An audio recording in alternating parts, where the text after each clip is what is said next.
భక్తివర్ణ ప్రేక్షకులకి శుభోదయం. 18/2/2024 స్వస్తి శ్రీ చాంద్రమాన శోభకృత నామ సంవత్సరం ఉత్తరాయణం శశర ఋతువు మాఘమాసం శుక్లపక్ష నవమి ఆదివారం.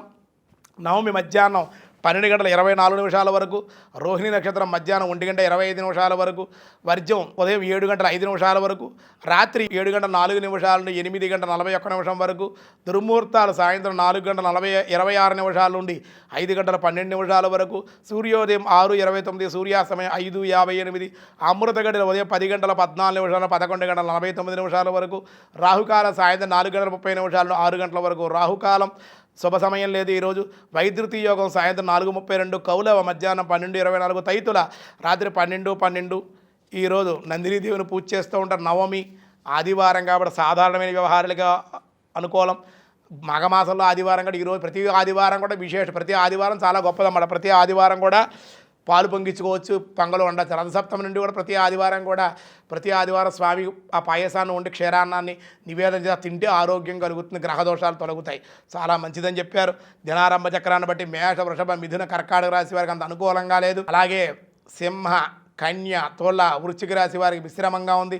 మకర, కుంభ, మీనరాశుల వారికి కూడా అంత అనుకూలంగా లేదు అని చెప్పడం జరుగుతుంది. భగవద్గీతలో కృష్ణ పరమాత్మ ఇంకా ఏం చెబుతున్నారో చూద్దాం. పార్థాయ ప్రతిబోధితాం భగవతాం నారాయణేన స్వయం వ్యాసేనాగ్రదిత పురాణమునినా మధ్యే మహాభారతం అద్వైతామృతవర్షిణీం భగవతీమష్టాదశాధ్యాయిని అంబా త్వామనుసందధామి భగవద్గీతే భవద్వేషిణీ తన్నాహం ద్విషతా క్రూరాన్ సంసారే నరాధిమాన్ క్షిప్రమధ్య శ్రమాశుభాన్ ఆసురీష్వేన యోనిషు. ఇట్లు ఇతరులను ద్వేషించుచు పాపాత్మలను క్రూరులైన నరాధములు మాటిమాటికి ఈ సంసారం ఎందు చక్రంలోనే ఆసురియోనుల్లోనే వాడు పడేటట్లు నేను చేస్తాను. ఆ విధంగా అందులోనే పడి ఉంటాడు వాడు తరించలేడు అలాంటి వాడు. ఆసురుయోని మాపన్న మూడా జన్మని మమ ప్రాప్తేన కౌంతేయ తతోయ అంధమగతిం.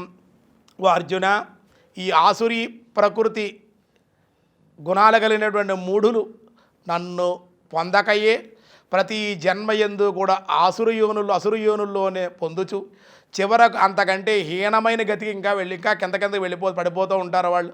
అనగా ఘోరమైన నరకాల పాలవుతూ ఉంటారు వాళ్ళు. అలాంటి వాళ్ళు తరించలేరయ్యా. అంటే మనం తెలుసుకుంటామని, ధర్మ మార్గంలో మనం ఉంటామని కృష్ణుడు అర్జునుడి ద్వారా మన లోకాలకు తెలియజేస్తూ ఉన్నాడు కృష్ణ పరమాత్మ. ఇంకా ఏం జరిగిందనే విషయాలు రేపు తెలుసుకుందాం. ఈరోజు స్వస్తి.